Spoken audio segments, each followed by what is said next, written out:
지금 회계의 순환 과정을 마치고 재무제표 중에서 재무상태표와 손익계산서를 지금 개념적으로 지금 정리하기 위해서 정리를 하고 있는데, 앞 시간에서 그 자산과 부채의 경우에 유동과 비유동으로 구분하는 거, 그 기준, 그거 이해하셨죠?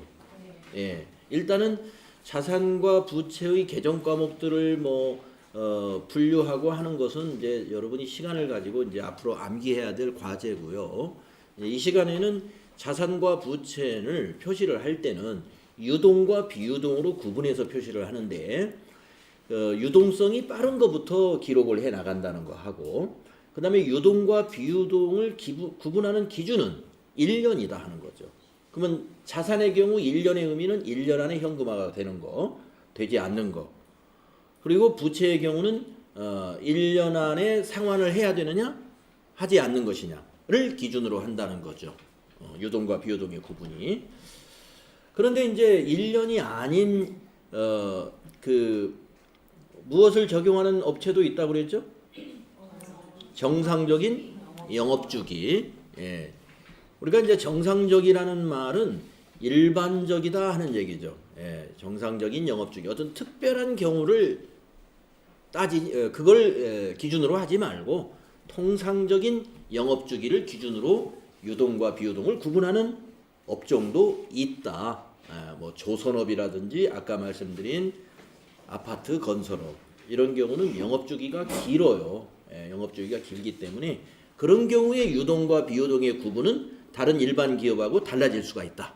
예, 그렇게 정리하시고 앞으로 여러분이 틈나는 대로 유동자산의 개정과목, 비유동자산의 개정과목들을 암기해 나가시고, 또 부채도 유동부채의 개정과목과 비유동부채의 개정과목들을 앞으로 암기해 나가야 된다. 암기에 도움되라고 제가 어제 인쇄물도 나눠드렸다 하는 겁니다. 자, 이제는 재무상태표에서 이제 자본을 분류하는 것을 배워야 되는데, 개인 기업의 자본의 경우는 자본금 이거 하나만 있으니까 개인 기업의 자본 수업은 하고 말 것이 없어요. 그냥 자본금. 사장님이 돈을 내놓으면 그게 자본금. 이렇게 회계 처리하면 돼요. 오늘 사장님이 회사 운영자금이 없어가지고 300만 원을 현금으로 회사에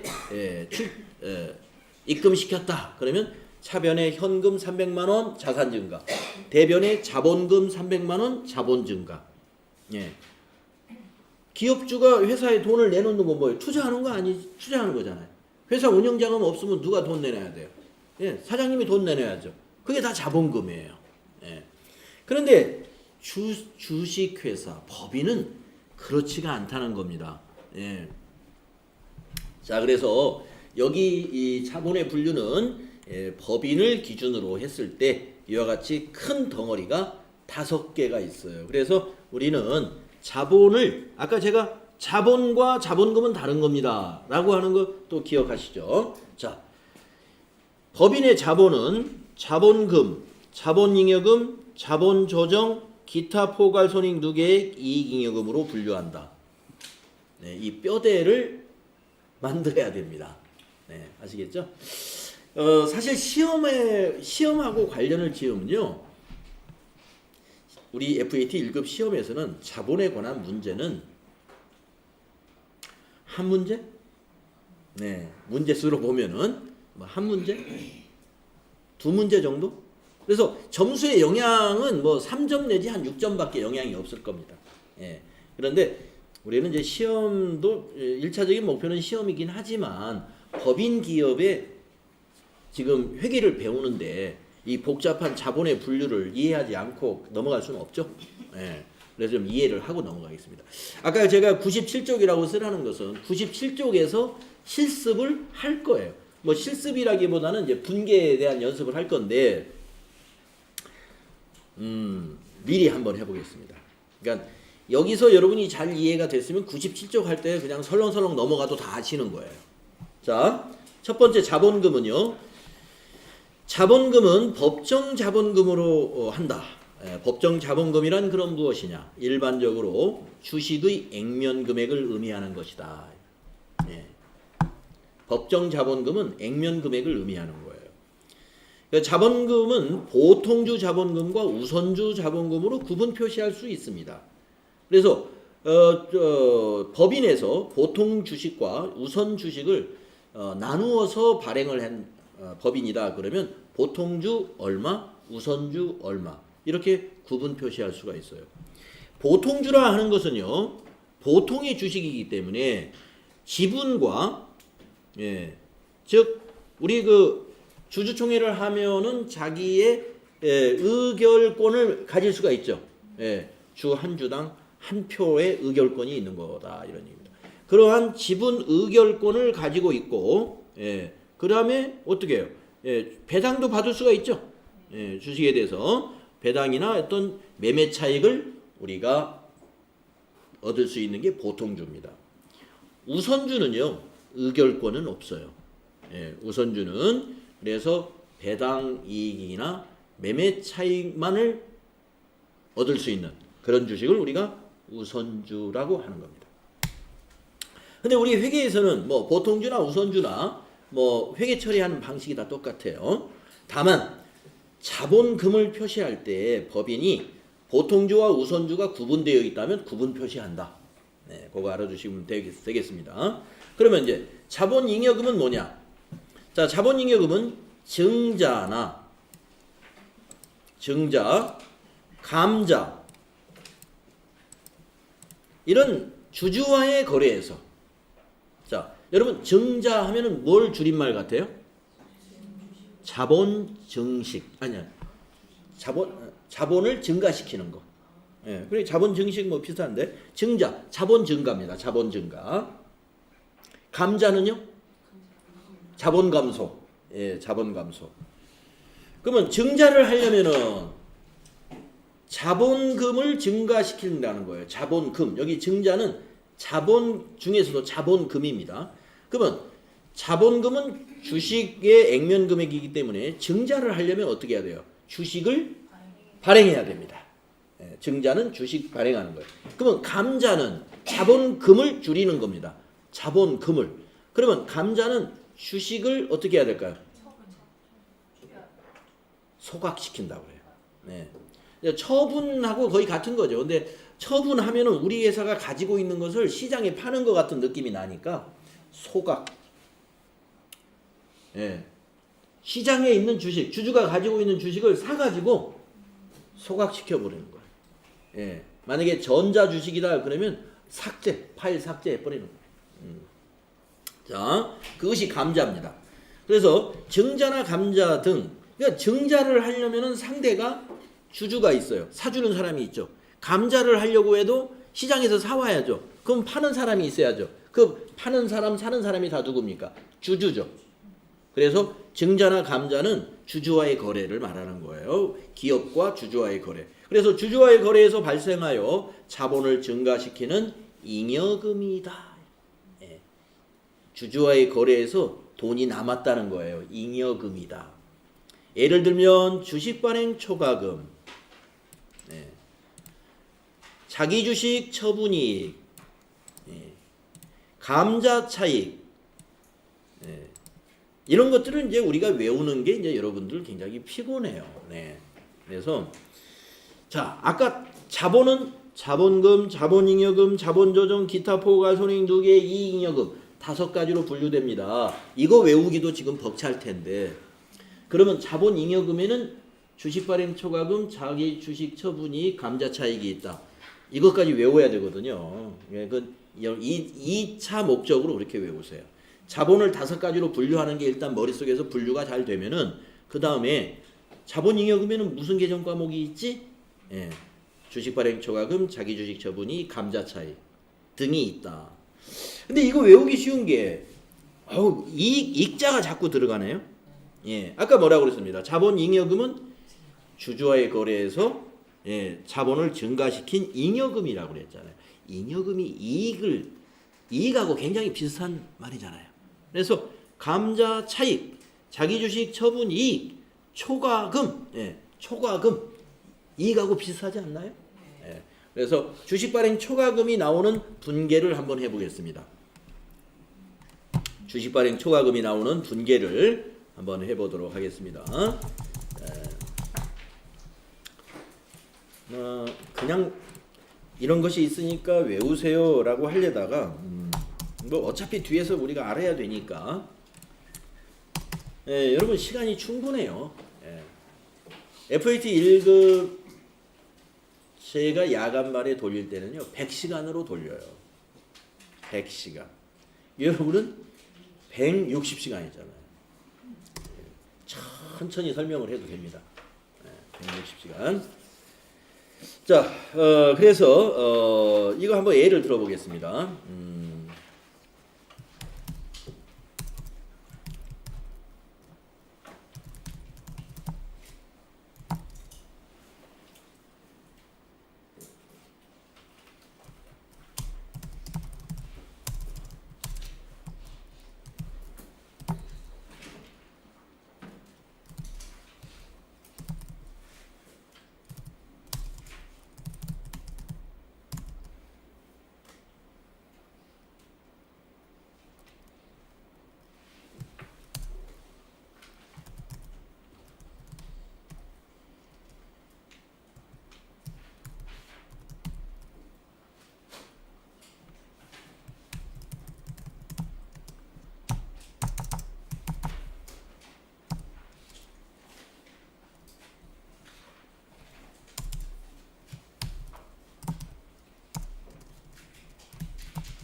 네.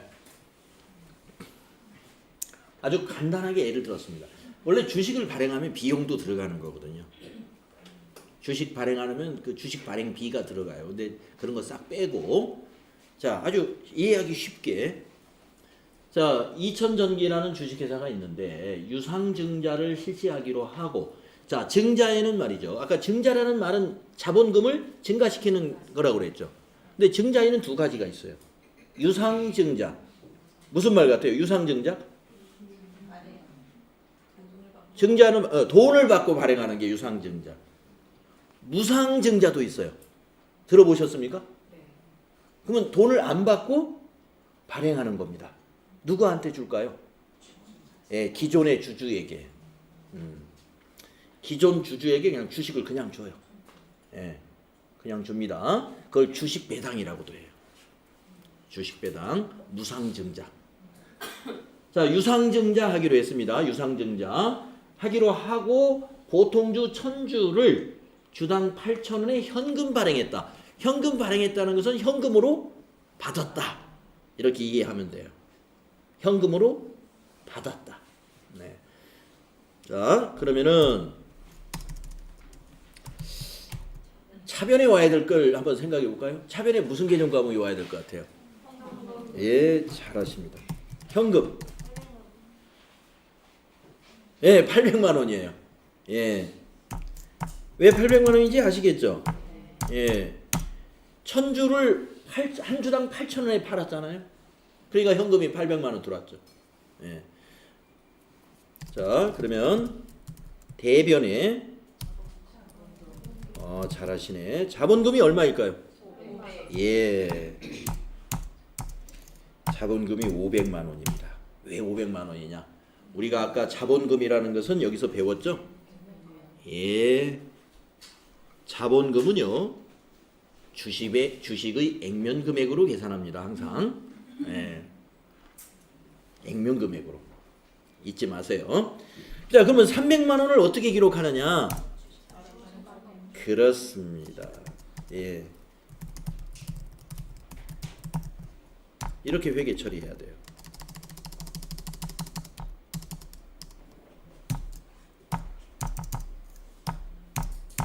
이렇게요. 이게 주식 발행 초과금입니다. 네. 그래서 이것을 이제 거래의 결합 관계로 이제 정리를 해보면 차변의 현금은 자산 증가, 우리 자산 증가는 차변에 오는 거 맞죠? 예. 대변의 자본금은 자본 증가. 근데 자본 증가 중에서도 자본금. 자본금의 증가에 해당이 되고요. 주식 발행 초과금도 자본 증가. 그 중에서도 자본 중에서도 그렇습니다. 우리가 이걸 정리하려고 제가 이 예제를 쓴 거예요. 자본 잉여금의 증가라는 거예요. 그래서 자본에는 자본금도 있고 자본 잉여금도 있는데 자본 잉여금 중에서 주식 발행 초과금이라는 게 이럴 때 발생합니다를 알아본 거예요. 이럴 때 발생하는 거예요. 그래서 이 자본거래에서 이 주식 발행 초과금은 시험에 나올 확률이 좀 있습니다. 있을 수 있는 일이니까. 자, 주식 발행 초과금, 자기 주식 처분이익, 감자 차익 이런 것들 자본잉여금에 해당되는 개정 과목이다. 여러분 암기할 때 도움 되시라고 이게 예제를 들려드린 거예요. 자, 이 두 개도 더 예를 들었으면 좋겠는데 뒤에 97페이지 나올 것 같아. 그래서 일단은 주식 발행 초과금 하나만 했고요. 그러면 자본금과 자본잉여금의 차이를 여러분이 정확히 알았네요. 자, 이번에는 자본 조정을 한번 살펴보겠습니다. 자, 자본 조정이라는 건 이렇게 설명을 합니다. 자본 조정은 당해 항목의 성격으로 보아 자본 거래에 해당은 하나 최종 납입된 자본으로는 볼 수 없거나 최종 납입이 되었으면 자본금이죠. 그래서 아직 납입이 안 끝났다 이거예요. 자본의 가감 성격으로 자본금이나 자본잉여금으로 분류할 수 없는 항목이다. 이게 결론은 이겁니다. 결론은 이거예요. 이 자본 조정은 자본 거래에는 해당이 돼요. 주주와의 거래인 자본 거래. 지금 우리가 이 자본금, 자본잉여금, 자본 조정의 특징이 주주와 관계된 거래에서 발생하는 거거든요. 주주와 관계된 거래에서 발생될 때 자본금 아니면 자본잉여금, 자본조정으로 분류가 돼요. 그런데 자본조정은 주주와의 거래에서 발생했는데 최종 납입이 안 됐기 때문에 자본금은 아니야. 그리고 자본잉여금도 아니에요. 자본잉여금도 그런 성격의 것은 다 자본조정이다. 그러면 여러분이 어떤 생각을 또 우리가 해볼 수 있냐면 자본잉여금은 주주와의 거래에서 자본을 증가시킨 이런 이익 같은 성격, 실제로 이익은 아니에요. 이건 이익이라고 하면 회계적으로는 틀린 말이죠. 자본이죠, 자본. 그런데 이제 그 개정 과목 이름이 무슨 이익 이렇게 돼 있어요. 이익이라고 해서 이걸 손익계정이 수익이다 하면 이거 큰일 난다 이런 얘기죠. 수익이 아닙니다. 여기 나오는 이익들은 전부 자본이에요. 자본. 주주와의 거래에서 자본을 증가시킨 거. 근데 자본 조정은요. 가감 성격. 우리가 가감이라는 말은 가산, 감산. 가산 더할 수도 있지만 감산 줄어드는 거. 마이너스를 감이라고 그러죠. 차감이라는 건 자본의 차감 성격이다. 그러면은 자본을 줄이는 성격이다 이런 얘기입니다. 가감이라는 것은 증가시킬 수도 있다는 거예요. 증가시킬 수 있는 것은 자본 조정 개정 과목에는 아직 납입은 확정되지 않았지만 앞으로 납입이 될 거예요. 이런 성격의 것들이 일부 있습니다. 자, 그래서 자본 조정은 주로 이 차감하는 성격의 것들이 시험에 많이 나오는 편인데 예를 한번 들어볼까요? 밑에 보시면 자기주식. 자기주식. 이건 외워야 할 것은 제가 이렇게 표시를 해드릴게요. 주식 할인 발행 차금. 자, 주식 선택권. 주식 선택권. 자, 주식 선택권이라는 건 뭐냐면 주식을 살 수 있는, 주식을 교환할 수 있는, 주식을 주겠다는 약속을 딱 한 거예요. 권리만 준 거예요. 권리.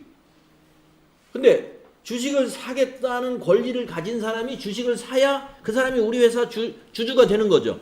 권리만 가지고 있고 이걸 실행을 안 해. 그러면 최종 납입이 됐나요? 안 됐죠. 그런 것을 아직 납입이 완료되지 않았기 때문에 이걸 자본 조정이라 한다는 거예요. 그렇지만 우리는 그 사람에게 주식을 매입할 수 있는 권리를 준 거예요. 예, 그래서 주식 선택권은 자본 조정으로 우리가 자본으로 넣어놔요. 잠재적으로 언젠가는 그 사람이 그걸 시행을 할 거니까. 예. 그 다음에 출자 전환 채무. 말이 좀 어렵죠. 채무는 여러분 뭐겠습니까? 빚, 부채예요. 부채. 부채인데 출자 전환해 준다? 이게 무슨 말일까요? 주식으로 갚겠다. 예, 맞습니다. 네. 출자 전환 채무. 예, 나중에 주식으로 갚겠습니다. 자, 투자자들이 말이죠. 그 회사에 장래성이 있다면 주식으로 돈을 나중에 주겠다? 그럼 빌려주겠다. 이런 생각할 수 있겠죠. 네. 그 회사 장래성이 있으면 지금 현금의 가치보다 나중에 주식의 가치가 더 나을 수도 있잖아요. 예. 그러니까 이 주식 선택권하고 상당히 비슷한 맥락을 가지고 있어요. 출자 전환 채무. 나중에 그 이제 3년짜리를 만약에 그 출자 전환 채무를 우리가 빚을 졌다고 봐요. 예, 만약에 50억 출자 전환 채무. 그러면 3년 후에 50억 돈으로 갚는 게 아니라 주식 발행해 주는 거예요. 그게 출자 전환 채무입니다. 자, 이런 것은 아직 지금 주식 발행한 단계는 아니죠. 그러나 3년 후에 그 약속한 날짜가 되면 우리가 주식을 줘야 돼요. 발행해 줘야 돼. 그때는 자본금이 돼. 그때는 자본금인데 아직은 자본금이 아니니까 그걸 이 출자 전환 채무를 자본 조정으로 분류해 놓는다. 감이 오죠? 예. 그게 지금 아까 여기서 말했던 최종 납입된 자본으로는 볼 수 없는 자본. 예. 그러니까 출자 전환 채무는 사실상 자본이다 이거예요. 이거 원래 뒤에 채무가 붙었다고 해서 부채가 아니에요.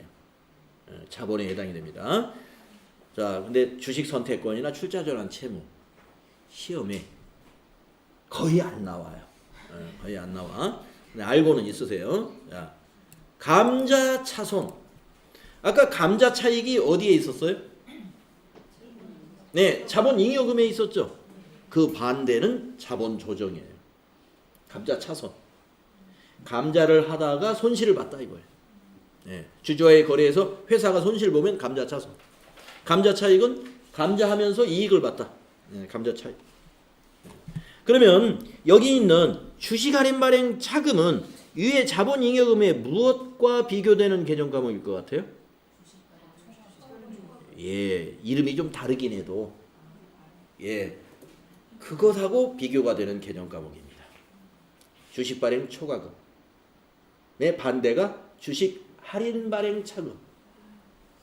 개정 과목 이름이 좀 어려워요. 네, 어렵습니다. 주식 할인 발행 차금의 경우를 예를 들어보면은 간단합니다. 아까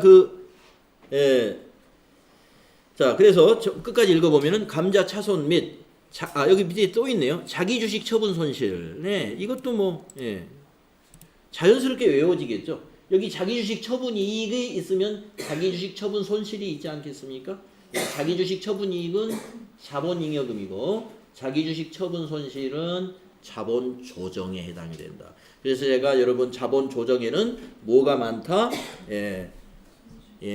차감하는 자본을 차감 여기서 가감이라고 했지만 여기서 가는 주식 선택권과 출자 전환을 의미한다면 감은 여기 자기 주식 감은 여기에 있는 자기 주식 할인 발행 차금 감자 차손 여기 자기 주식 처분 손실 이거는 감에 해당이 됩니다.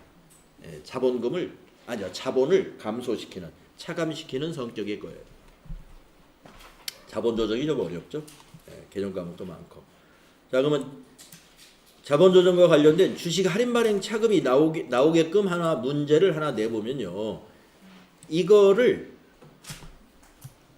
조금만 바꾸면 그 문제를 우리가 해볼 수가 있어요. 이거를 제가 어떻게 바꿀 거냐 하면은요. 액면가 5,000원짜리를 4,000원에 현금 발행했다. 그러면은 자본 조정과 관련된 개념 과목이 나옵니다. 아까는 8,000원에 발행했는데 이번에는 4,000원에 발행했다. 4,000원에 발행했다. 이제 이것이 단순하게 과거에 주식 발행 초과금 300만 원이 있었다는 걸 전제로 하면 또 회계 처리가 달라요. 네. 왜냐하면 주식 발행 초과금과 주식 할인 발행 차금은 서로 상계 처리하라라는 전제가 있어요. 예. 그러니까 우리가 회계 처리할 때 어떤 거는요, 기억을 했다가 서로 상계 처리해야 돼. 따로따로 놀면 안 돼. 주식 발행 초과금과 주식 할인 발행 차금이 바로 거기에 해당되는 겁니다. 그래서 이제 만약에 아까 이걸 8,000원에 발행했을 때가 가령 2년 전에 그런 일이 있었고 2년 후에 주식을 발행했는데 회사 인기가 너무 폭락을 해가지고 유상증자를 할 때 이번에는 액면가 이하로 발행하는 그런 사태가 벌어졌다. 그렇다면 그것을 연계해서 해야 돼요. 연계해서. 근데 오늘은 여러분 아직 머리가 아프니까 없다. 그러니까 이런 사실은 여러분 있었다를 이런 사실이 이런 사실이 없었다. 없었다고 하고 하는 거예요. 있었다고 하면은 지금처럼 하면 안 돼요. 없었다. 그러면은 어떻게 하느냐? 현금이 여기 얼마가 될까요? 400이 되고요. 자본금이 얼마가 되죠? 그렇습니다. 500이 됩니다. 그리고 요게 이제 땡겨져요. 이렇게. 이렇게 땡겨져 가지고요. 이 개정 과목이 주식 할인 발행 차금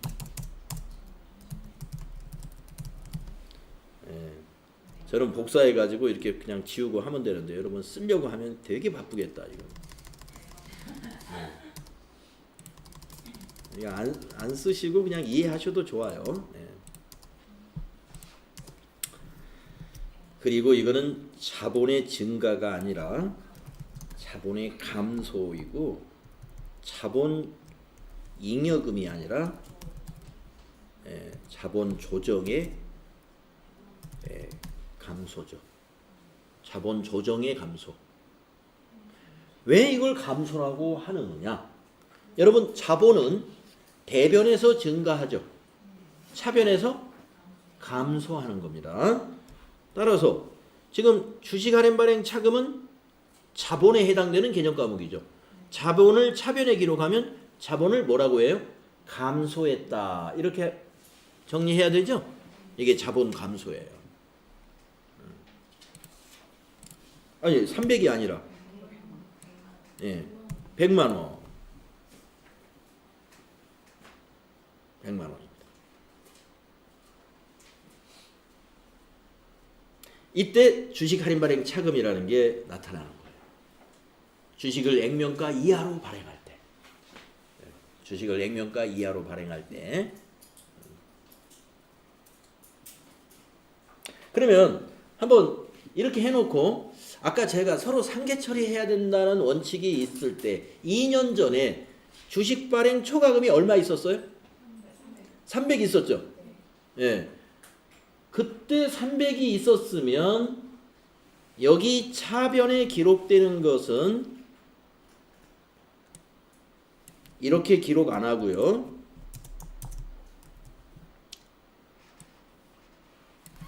주식 발행 초과금으로 기록해요. 주식 발행 초과금을 기록하고 여기는 자본 조정의 감소가 아니라 자본 잉여금을 상계해 주는 거예요. 예. 주식 발행 초과금이 그러면 요 분계에 의해서 이제 2년 후에는 주식 발행 초과금 잔액은 지금 얼마로 변했을까요? 200으로 이제 변해 있는 거예요. 2년 전에는 300이 있었는데 요 거래 건으로 인해서 주식 발행 초과금이 100만 원이 없어졌어요. 그래서 이제 200 잔액이 남는 거다. 그러니까 과거에 그런 거래가 있는 거하고 연계해서 회계 처리할 때는 이 부분 대신에 이것으로 바꿔치기 하면은 2년 전에 주식 발행 초과금 잔액이 있었을 때는 주식 할인 발행 차금을 발생시키면 안 돼. 성격이 같은 거기 때문에. 예. 그런데 이렇게 지금 위에서 이렇게 한 것은 이게 주식 발행 초과금이 없었다라는 전제하에서는 위에 게 맞는 거다 이겁니다. 예. 밑에 게까지 생각하니까 너무 머리가 아픈가요? 예. 그러면 그거 잊어버리세요. 예. 지금 뭐 그것까지는 아직은 좀 무리일 수가 있습니다. 여러분이 지금 머릿속에서 차변 대변이 왔다 갔다 해야 되는데 그게 잘 안 될 수가 있으니까 잘 되는 분도 있어요. 지금 제가 이 얘기하는 게 맞아 다 이게 정리가 되는 분도 있습니다. 하여튼 반복해서 나올 것 같고요. 자, 그것이 서로 상계 처리한다는 개념입니다. 자, 그런데 요렇게라도 알아야 돼요. 요렇게 알아. 자, 그러면 저기서 제가 문제 하나 내보겠습니다. 문제, 질문. 내가 원정훈 씨한테는 질문을 안 한 것 같은데. 원정훈 씨 어디 계시죠? 네. 이 거래에서 그러니까 자본금이 아닙니다. 자본의 증가나 감소는 얼마 있었습니까? 이 거래에서 주식회사 2000 전기에 자본의 증가, 감소 둘 중에 하나에서 금액은 얼마일까요?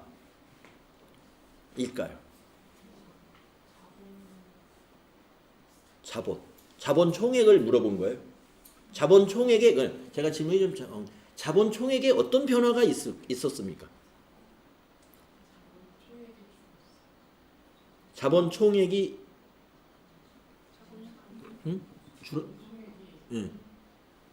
이 거래에서 우리 회사의 자본 총액에 어떤 변화가 일어났습니까? 얼마?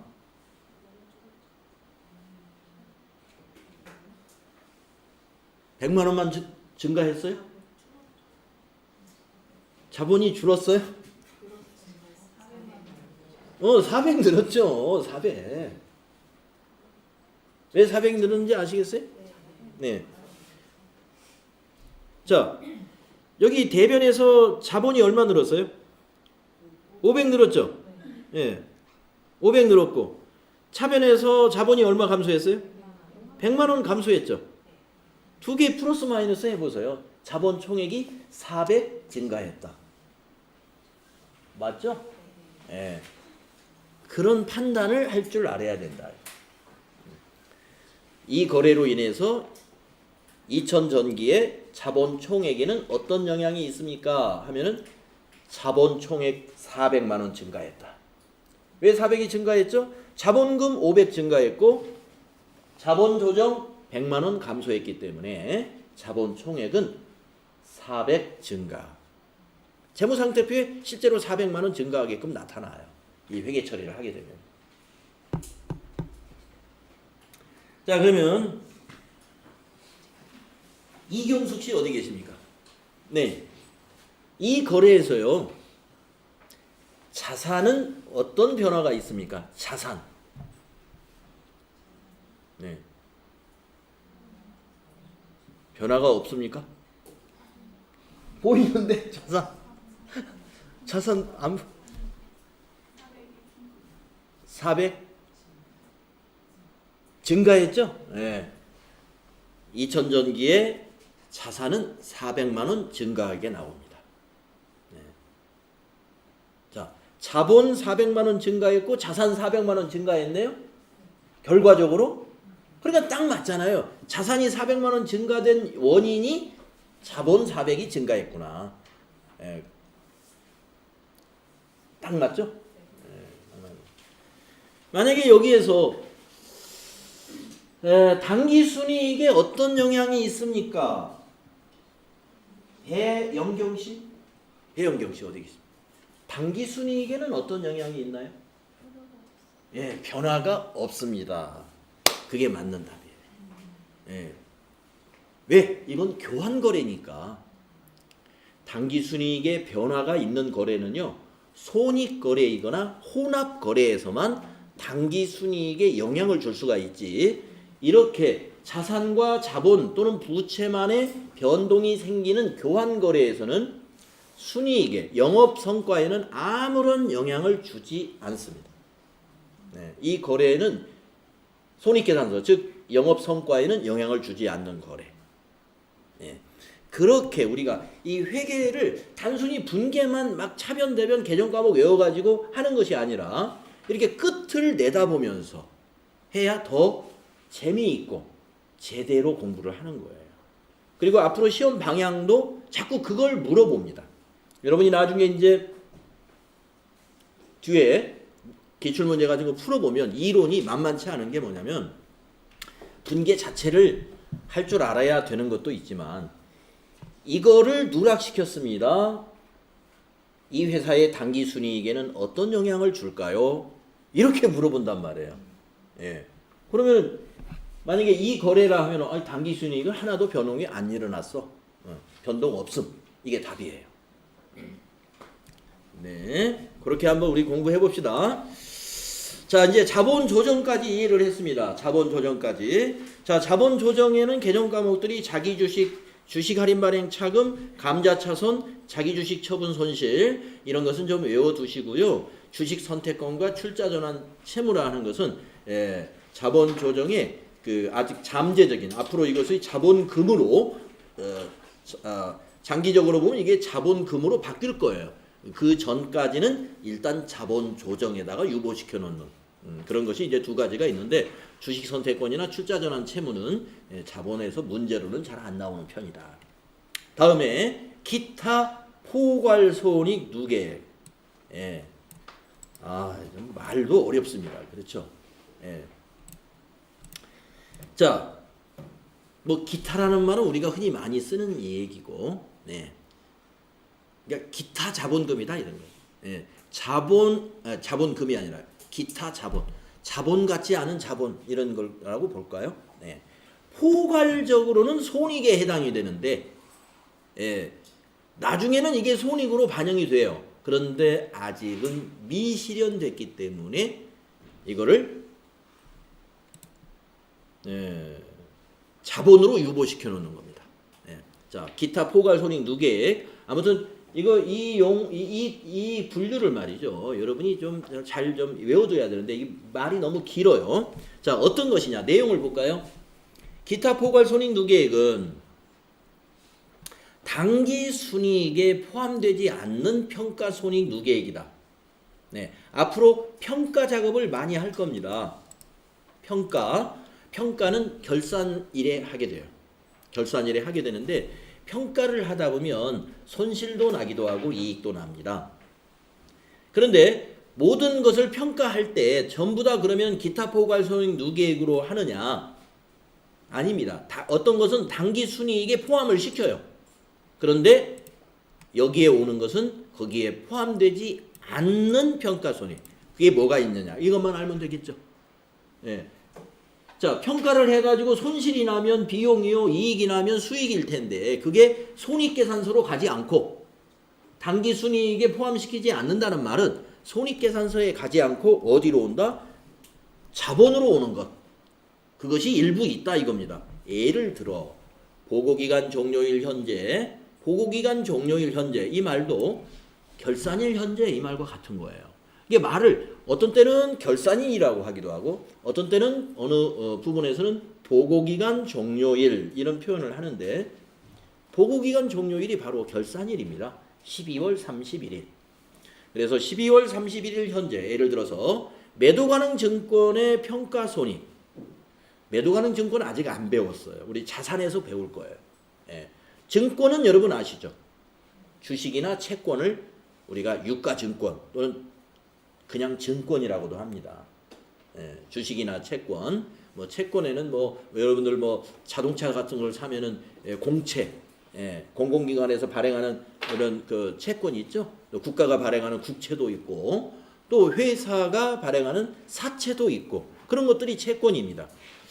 자, 그래서 이런 채권이나 또는 주식도 유가증권이에요. 주식도. 그러니까 주식이나 채권들을 전부 우리가 증권이라고 하는데 그 증권을 분류할 때 매도가능 증권이라고 분류하는 것이 있습니다. 뒤에 가서 배울 건데 그거를 평가했더니 손실이나 이익이 나왔다. 이거는 손익계산서에 가지 않고 앞으로 기타 포괄손익 누계 자본으로 온다는 것을 우리가 앞으로 기억합시다. 네. 자, 그리고 해외 사업 환산 손익. 해외 사업을 왜 환산을 하느냐? 해외에 있는 사업을 보고기간 종료일에는 현재의 환율로 보고기간 종료일의 환율로 가치를 다시 평가해요. 그래서 그래가지고 전기 보고기간 종료일과 단기 보고기간 종료일 사이에 환율 차이가 전혀 없었다. 그러면 그냥 그대로 평가 손실과 이익이 안 나는 거고 환율 차이가 있었다. 올라갔다. 그러면 평가 이익이 발생하고 환율이 떨어졌다. 그러면 평가 손실이 발생합니다. 자산이니까 이게 해외 사업이라는 건 자산이죠. 그래서 그런 것은 단기 손익에 반영하지 말아라 이거예요. 자본에다 일단 넣어놔라. 장기 손익에 반영하면 그게 유용한 회계 처리가 아니기 때문이다. 왜 그럴까요? 해외 사업 이제 접을 게 아니잖아요. 2월 해가지고 계속 내년에도 해외 사업 해야 돼. 예. 해외 사업 하려면 그 해외에 토지도 있고 건물도 있을 거 아니에요? 그거 내년에도 해야 돼요. 그걸 만약에 결산 때 딱 처분한다 그러면 환율이 올라가가지고 실제로 우리 기업이 이익이 된 거죠. 그럼 내년에 또 해야 되잖아요. 그러니까 이것은 실제 실현된 이익이 아니다. 그러니까 장부에다가 이런 이익이 있을 수 있다라는 것을 잡아주는데 그러면 이게 손익계산서에 안 가고 잡아주는 방법이 뭐지? 기타 포괄손익 누계액이라는 자본에 일단 넣어주는 거예요. 감이 오죠? 이 주식이나 채권도 마찬가지입니다. 매도가능증권 평가손익. 예, 왜 이걸 단기에 손익에 안 넣었을까요? 그렇죠. 실제로 팔았어야 그게 실제 돈이 되는 거죠. 예, 평가만 해본 거니까 이건 실제로 파는 행위를 한 게 아니에요. 예, 아니 그러면 결산 끝나고 내일 팔 건데, 예, 그것은 매도가능증권으로 분류를 안 해요. 예, 회사가 주식이나 이런 채권을 분류할 때 매도가능증권으로 분류한 것은 이제 뒤에서 배우지만 지금 미리 말씀을 드리면 거래가 빈번하지 않고 단기간에 처분할 의사가 없는 유가증권들 이런 것은 매도가능증권으로 분류를 하거든요. 그러니까 뭐 결산일이 12월 30일이고 가격이 올랐다고 해서 평가해봤더니 많이 올랐네. 내일 모레쯤 처분하자.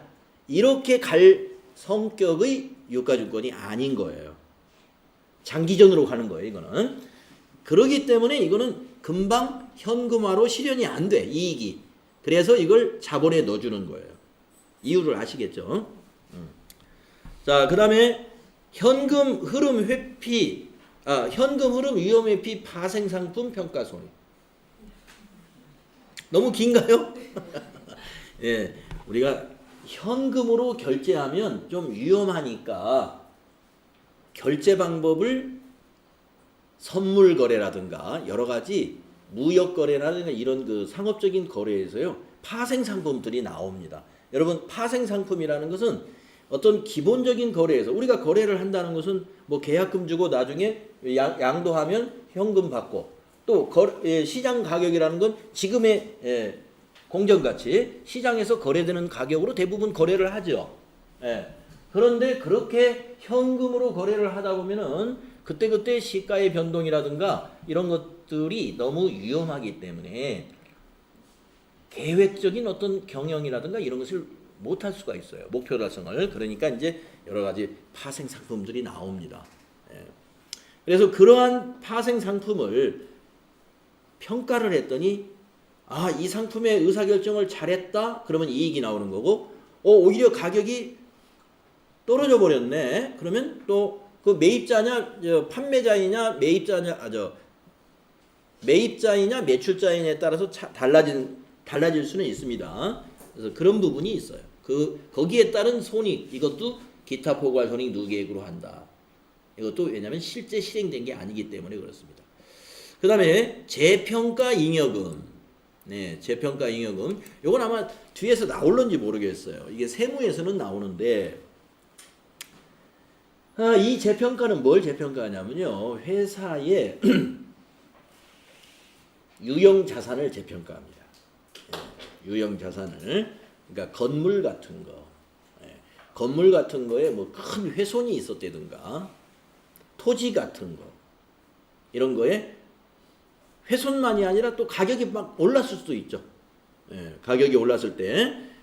그래서 그런 자산을 재평가를 했더니 가격이 많이 올라 있어요. 그러면 재평가 잉여금이 발생해요.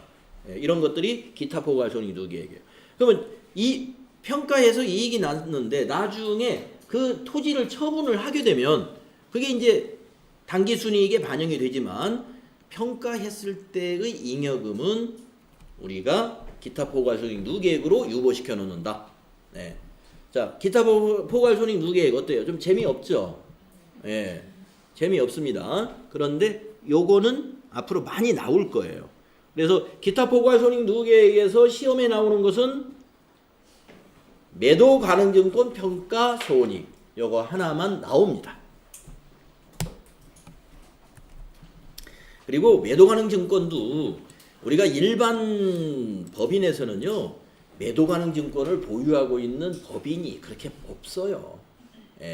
그냥 이런 규모가 작은 기업에 이거 매도 가능증권을 가지고 있다는 건 재테크 하고 있는 거 아닙니까? 재테크. 그런 기업이 있나요? 별로 없습니다. 근데 이제 큰 기업들은 이런 걸 하고 있죠.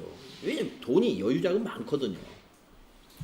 자, 기타 포괄 손익 누계액에서는 매도 가능증권 평가 손익을 잘 기억하시면 돼요. 자, 마지막으로 이제 이익잉여금입니다. 자, 이익잉여금은 여러분이 이해하기 좋아요. 왜냐? 우리가 회계의 순환 과정에서 미처분 이익잉여금이라는 것을 이해했다면 거의 다 알고 있는 거예요. 자, 여기에 있는 내용이 이익잉여금의 종류입니다. 이익잉여금의 종류. 자, 법정 적립금이라는 것도 있고요. 자, 법정 적립금은 무엇이냐 하면은요. 우리가 이제 이 이익잉여금을 가지고 기업이 배당을 하지 않습니까? 주주들에게 배당을 하게 되면은요. 이익이 나는 걸 전부 배당으로 돌리게 되면은 법인이 또 사회적으로 또는 경영상 책임져야 될 여러 가지 어떤 의무 이런 것들의 이행이 나중에 잘 안 될 수가 있어요. 그래서 상법 제 몇 조인가요? 몇 조까지는 모르겠는데 우리 상법에서 규제를 합니다. 어떻게 규제하느냐? 법적으로 적립을 해라. 현금 배당의 10% 이상을 적립하라. 그러니까 만약에 이번 회기에 현금 배당을 100억을 하기로 결정을 했다면은 법정 적립금은 10억 이상을 적립해야 돼요. 현금 배당 100억 하기 위해서는 110억이 최소한 필요한 거예요. 그것이 법정 적립금입니다. 그리고 상법 외에도 어떤 관계되는 법령에 의해서 법으로 적립하도록 규제하고 있는 것들 그걸 전부 다 법정 적립금이라 그래요. 아시겠죠? 자, 그러면 임의 적립금은 뭐냐? 그러니까 법정 적립금이든 임의 적립금이든 그 씨앗이 되는 계정은 뭐예요? 미처분 이익잉여금이에요. 미처분 이익잉여금이 그 씨앗을 어디서 받아와요? 손익에서 받아오잖아요. 영업을 해서 이익이 난 거. 예. 손익 계정에서 미처분 이익 잉여금으로 와요. 이걸 가지고 이제 임의 적립도 할 수 있어요. 임의 적립은 뭐냐? 임의적이라는 건 우리 기업이 임의적으로 적립한다. 예. 앞으로 우리 회사가 전자회사인데 전자회사가 지금은 이제 이 반도체 사업만 하고 있는데 앞으로 이제 인텔이라든가 이런 그 미국에 있는 프로세서 이 CPU의 시장을 좀 우리 기업이 이제 좀 도전을 해서 그쪽에 프로세서 반도체를 지금 연구하고 있다. 지금 거의 다 개발이 됐기 때문에 앞으로 한 5년 후에 엄청난 공장을 지어야 돼요. 거기에 대비하려면 어떻게 해야 돼요? 공장 지을 돈을 모아놔야 되겠죠. 그래서 XX 프로젝트라는 이름으로 적립을 해 나가는 거죠. 이것이 임의 적립금입니다. 그 다음에 미처분 이익잉여금 아까 말씀드린 그거고요. 또는 미처분 이익잉여금에 반대되는 개념은 미처리 결손금, 손실이 난 것들. 이것이 모두 어디에 해당돼요? 이익잉여금에 해당이 되는 거예요. 이익잉여금. 요 위에 있는 말은요. 위에 있는 말은 아직 잘 몰라도 돼요. 이걸 가지고 다른 데 전입을 시킬 수도 있고 하는데 이익잉여금의 구성만 일단 알아두시면 되겠습니다. 이익잉여금을 구성하고 있는 것들은 이와 같은 것이 있다. 미처분 이익잉여금 아니면 그 반대의 개념은 미처리 결손금. 그걸 가지고 법정 적립금이나 임의 적립금으로 전환해서 이익잉여금을 구성하고 있다. 자, 어떻습니까? 여러분, 법인기업의 자본이 좀 복잡하죠. 네, 그래서 여러분들 앞으로 암기하시는데 조금 도움이 될 수 있도록 제가 좀 시간을 들여서 설명을 드렸어요. 지금 여러분들이 개정 과목을 암기를 앞으로 해 나가야 되는데 자본에 와가지고 야 이거 뭐 명칭이 너무 어렵다. 근데 오늘 이제 여러분이 1시간 가까이 설명을 들어보니까 이제 몇 가지 개정 과목은 쏙쏙 들어옵니다.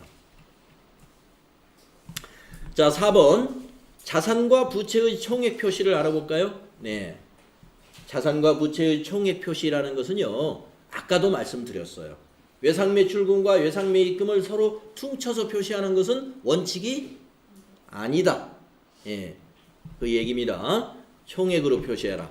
그러면 채권과 채무는 이제 이해가 갔는데,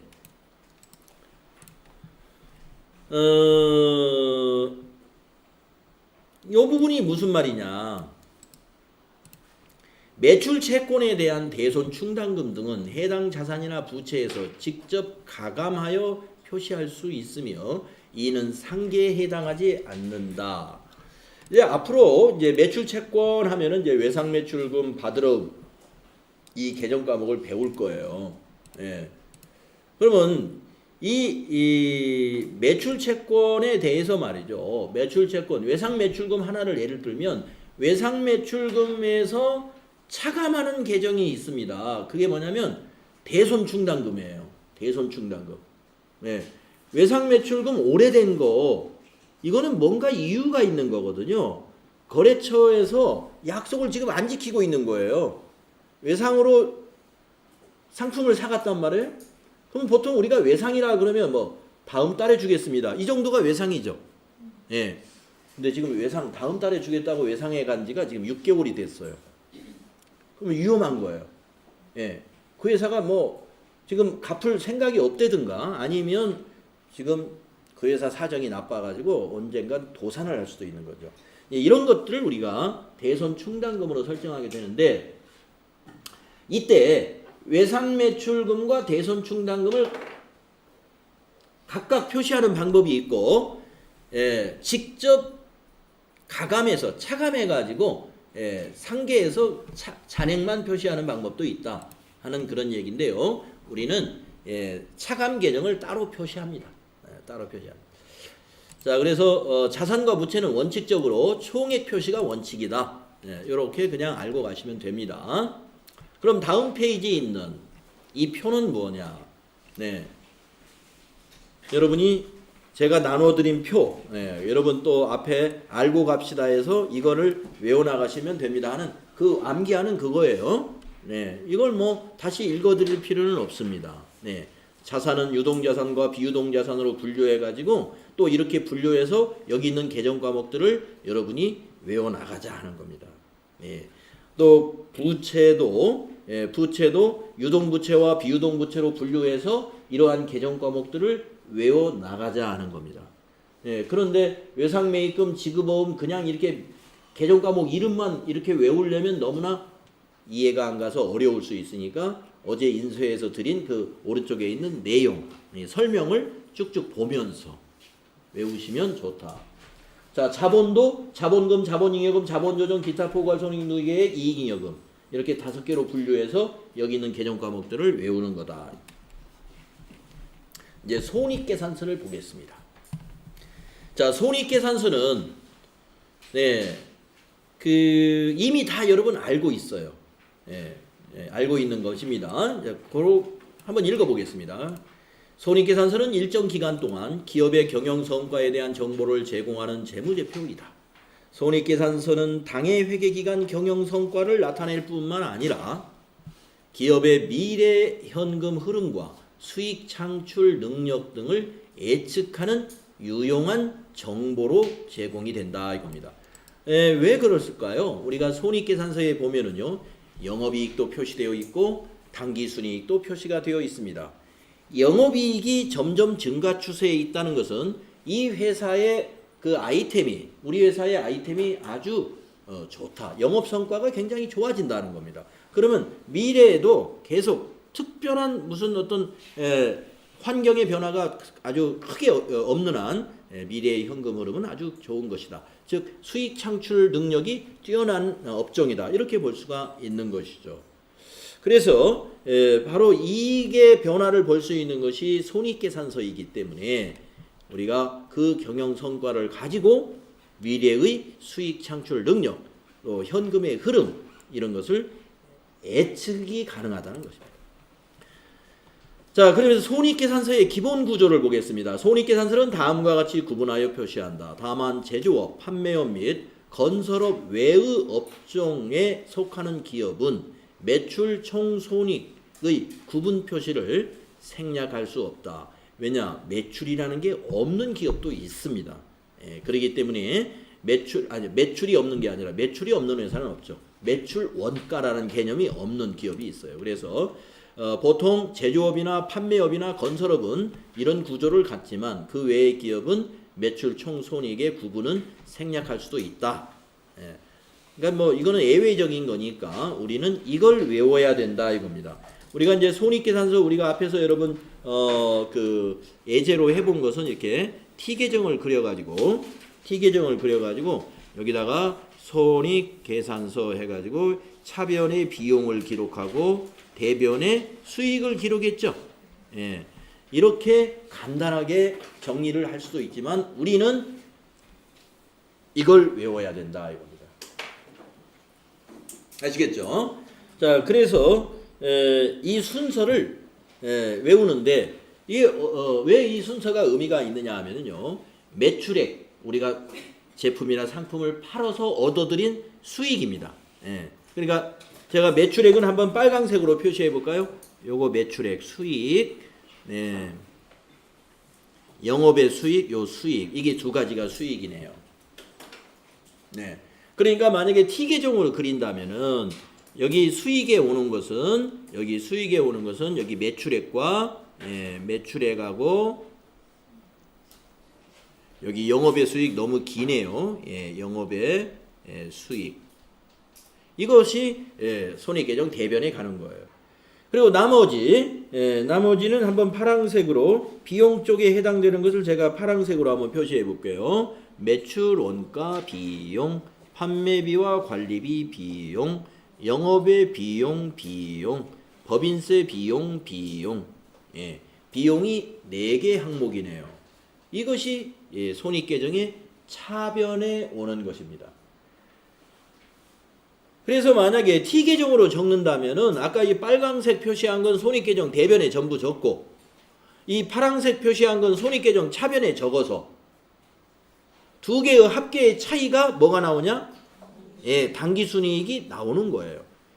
이게 T 계정으로 손익계산서를 만드는 것입니다. 그런데 우리가 그렇게 파악을 하면은 무슨 정보를 모르느냐? 이런 정보를 몰라요. 그 이익 중에서 매출 총이익은 얼마예요? 영업이익은 얼마죠? 법인세 차감전 이익은 얼마죠? 이렇게 나누어서 생각을 못 해봐요. 이 계정으로 하게 되면 오른쪽처럼 T 계정으로 하게 되면 그냥 단기순이 이것만 빨리 산출할 때는 이렇게 T 계정으로 빨리 모아버리면 단기순이익은 나옵니다. 그런데 이렇게 나누어서 볼 수가 없다는 거죠. 근데 우리가 기업의 성과를 파악하는 데는 단기순이익만 파악해가지고는 앞으로 이익 창출 능력이라든가 이런 것을 예측하기가 아주 어려워요. 아주 어려운 이유가 이 영업의 수익 같은 경우는요. 이 영업의 수익 같은 경우는 또 밑에 있는 영업의 비용 이런 것들은 그야말로 영업 외적인 거다 이겁니다. 어젠가 그제 제가 그런 말씀을 했죠. 예. 만약에 어떤 뭐 강남에 어마어마한 빌딩을 가지고 있는 뭐 무슨 기업이 한국전력이 어느 한 해에 그 구사옥을 처분해 가지고 몇 조의 만약에 한 50조 정도의 양도 차익을 얻었어요. 그러면 그 기업의 손익계산서에 이 영업의 수익의 그 수십조가 기록이 되는 거죠. 그러니까 만약에 손익계산서를 이렇게 만들면 당기순이익만 나오면 그 내용을 몰라. 근데 어쨌든 당기순이익이 그냥 어마어마하게 전기에 비해서 3배, 4배 증가해버렸단 말이야. 이야, 어마어마해졌구나. 그렇게 그 정보를 가지고는 알 수 없다 이겁니다. 그래서 오히려 우리 투자자들은 어디에 더 관심을 갖느냐? 여기. 여기서 손익이라고 한 이유는 뭘까요? 그렇습니다. 네. 저는 지금 영업이익이라고 하지만 이 표준 그림에서는 손익이라고 표현한 것은 손실이 날 수도 있으니까 영업손익 하는 말은 영업손실과 영업이익을 합쳐놓은 말이에요. 위에 있는 매출 총 손익도 마찬가지입니다. 이걸 우리가 좀 긍정적인 차원에서 표를 만들면 매출 총 이익이에요. 그냥 매출 총 이익. 매출 총 손실부터 나온다 그러면 그 사업은 안 해야 돼요. 그런 사업을 왜 합니까? 이게 뭐냐면 매출 총 손실이 만약에 나온다면 여러분이 만약에 옷가게를 한다고 칩시다. 옷을 한 벌만 가지고 보세요. 한 벌. 자, 10만 원짜리 옷을 팔았어요. 그럼 매출원가가 손실이 나려면요. 매출원가가 매출액보다 더 커야 돼요. 그러면 옷을 10만 원에 팔았는데 그것을 공장에서 사올 때 15만 원에 사왔다는 얘기예요. 15만 원이 그게 매출원가예요. 그런 장사를 우리가 해야 되나요? 예, 가치가 없어요. 그러니까 매출 총 손실이 나오는 사업이라는 건 사실상 생각할 수 없는 거죠. 근데 있을 수도 있기 때문에 하여튼 총 손실 이런 표현을 했습니다만은 여러분이 이걸 긍정적으로 외울 때는 그냥 매출 총 이익, 영업 이익, 밑에 법인세 비용 차감전 이익, 그리고 맨 밑에 당기 순이익, 당기 순손익을 그냥 당기 순이익 이렇게 하시면 됩니다. 그리고 나중에 손실이 날 수도 있다. 그러면 이익을 손실로만 바꾸면 돼요. 이거 암기가 필요합니다. 암기가 필요한 것이 아까 말씀드린 매출 총이익은 얼마입니까? 영업이익은 얼마입니까? 이거 물어보는 문제 많이 나오고요. 문제가 아니라 우리가 알아야 돼요. 문제 이전에 우리가 사업을 하더라도 내가 하고 있는 사업의 손익계산서를 이러한 항목으로 뽑아낼 수 있어야 됩니다. 꼭 알아둬야 됩니다. 네. 자, 그러면은 이제 이거에 대한 설명이 쭉 나왔네요. 밑에 설명이 나왔는데, 뭐 우리 시간 많으니까 이 설명 다음 시간에 또 알아보도록 하겠습니다. 네, 수고 많이 했습니다.